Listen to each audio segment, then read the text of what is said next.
Do you have social anxiety? Well, here's a new way of thinking about social anxiety. Different way of managing it. Perhaps a better way that's going to help you live your life, feel good without being so stressed out, having that horrible knot in your stomach over things. So welcome in, fam. Much love, Trav here. I'm out on the farm with the dog. I'm out on the farm with the sheep. Moved him into this new spot. Very soothing, very relaxing to get away from the city and to get away from the community and to get away from the noise on Sunday mornings and to do my own thing, what calms me, what soothes me down. So I'm not saying you need to get sheep, that you need to get a dog, although it's something you should consider. But I am going to break down in this video a different way of looking at social anxiety that's going to help you manage it better. So if that sounds interesting to you, then welcome in, fam. Much love, Trav here. Please hit that thumbs up button. It makes a difference. Please leave a comment. It makes a difference. And if you're here and you're always watching these videos, then make sure to hit the notification icon so you get a notification when a new video is coming up. This new spot's really cool. You can't even see the sheep because there's so much grass. There's so much food. We're gonna walk away in it. So we're gonna walk around here. You get a lot of different advice on social anxiety, and you hear, oh, there's therapy, oh, take medication, or breathing exercises, or those things are cool, but we're gonna go into a more practical approach of social anxiety. So the first thing is, if you're feeling anxiety, not always, there's basically two times. One time it's just the situation causes you anxiety for basically no discernible reason. We're going to cover that. The second one is you feel a lot of social anxiety because there's something that needs to be done, something that needs to be said, something that needs to be resolved. There's something wrong with the relationship. There's something wrong with the job. There's something that's not right. So one is, we'll start with the first scenario and go to the second. If you have generalized anxiety over what seems like nothing, then you should pay attention to your anxiety and possibly consider avoiding it. Avoiding situations that just avoiding them. An example is, unless you have to, unless it's necessary for you to achieve your goals and to live your life.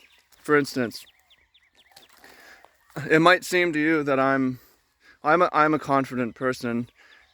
I'm not that social a person. I feel social anxiety in party situations. Ever since, when I was 20, I was like, oh, like I can power through this. It's like I'm supposed to go out to the bar, go to the party. If I'm feeling anxious, I can have a couple drinks. People have a couple drinks, calm down. I feel more relaxed. But after a while, like that feeling has never gone away from me. And after a while, I began to respect it and realize, I'm an introvert. I'm not really missing out on anything. This isn't how I need to meet people. My life can be very social in other ways. I can have new people come into my life in other ways. I'm just going to avoid parties, avoid large group gatherings in the evening. It causes me anxiety and it's not necessary for me to be there. So I've done that, and there's just less social anxiety, right? And other examples of this could be if a certain person in your life, you feel a lot of social anxiety around them, try to limit your time with them or avoid them. Your relationships that you have, whether it's boss, employer, employee, partner, whatever, friends, should rejuvenate you, they should relax you, they shouldn't cause you to feel all stressed out. So if it's an optional relationship, maybe you shouldn't have that relationship. You should pay attention. If it's not optional, like this is your boss, this is a family member that you're going to see, then you can limit your interaction with them. And we're going to move on to the next thing, but you may need to have a conversation. I say avoid it unless you have to do it. Sometimes you have to do something. But you're going to notice a lot of times, like, I feel like I don't want to go to this thing, but I feel like I should, and it's causing me anxiety. Just don't go. You don't have to. If you don't have to, don't do your thing that you want to do, right? Focus on building a life where you're not feeling anxiety, a life when you feel very relaxing. It's not a coincidence or a chance that I'm out here in this environment that I'm in. This is on purpose because I identified these environments give me stress. These environments bring me peace. Let me build my life around these environments. Let me avoid those environments, right? And you can do the same thing. Now, the second part of this, though, is it's not just, all the sheep are napping in here. We got like 20 sheep in here. The second thing is it's not just, avoidance isn't always the answer, because sometimes you have to talk to your boss and ask for a raise, and it's causing you anxiety. Sometimes you have to set a boundary with someone in your life, and it's sort of stressful. Sometimes you need to quit your job or break up with a partner, and it's going to cause a lot of anxiety. But sometimes you need to do these things anyways, right? Sometimes you're stressed over things that need to be done, and when things need to be done, you just do it anyways.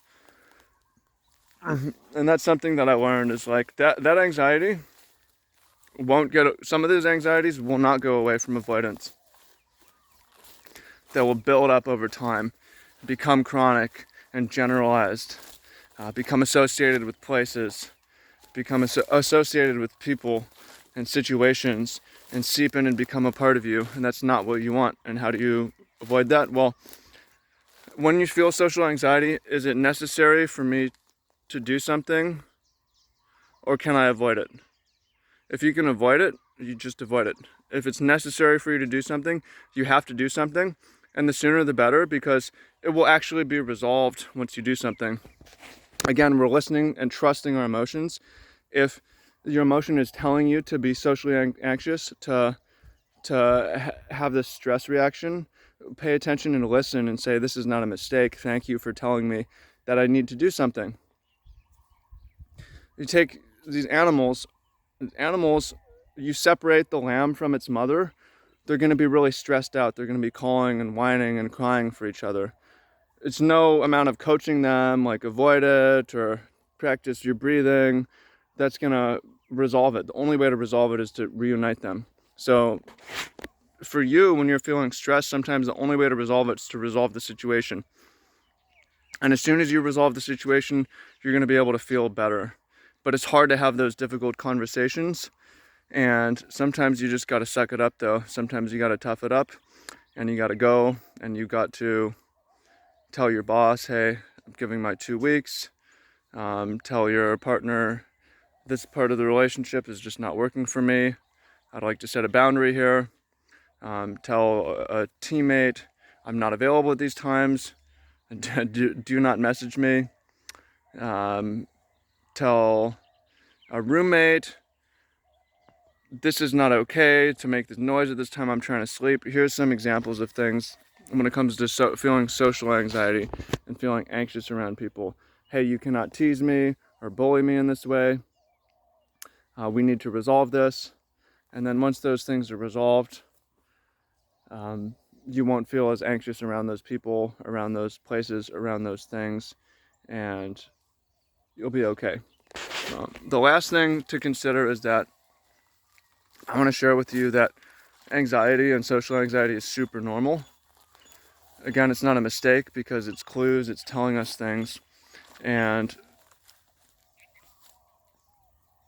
it's super normal. Everybody, even people who look so healthy and calm and relaxed like me, feel plenty of anxiety, feel plenty of social anxiety. It's the most normal thing ever. It's totally okay.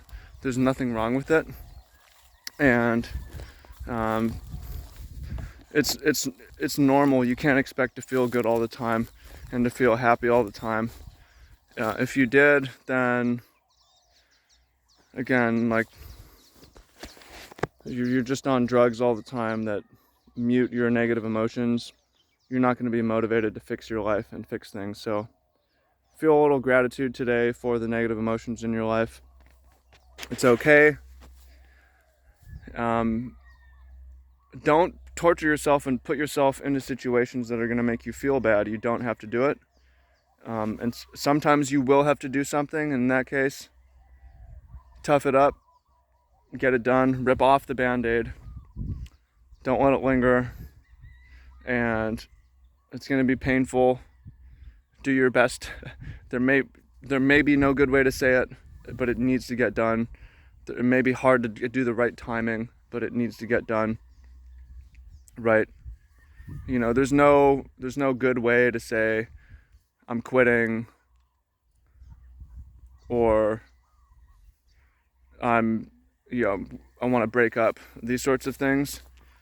There's not really a good timing for those or a good way to say them. So don't overthink it. Just if shit needs to be done and said, just do it. Okay? So a little sheet pass here. Again, as always, please leave a comment if you watch this video. It's a small channel. I've been doing this for many years and I don't get a lot of views. And that's okay because I know that I make an impact on a few people. And if you're one of those people, please comment down below. It's very motivating for me. Okay? Thank you, appreciate you, and talk to you soon. Peace.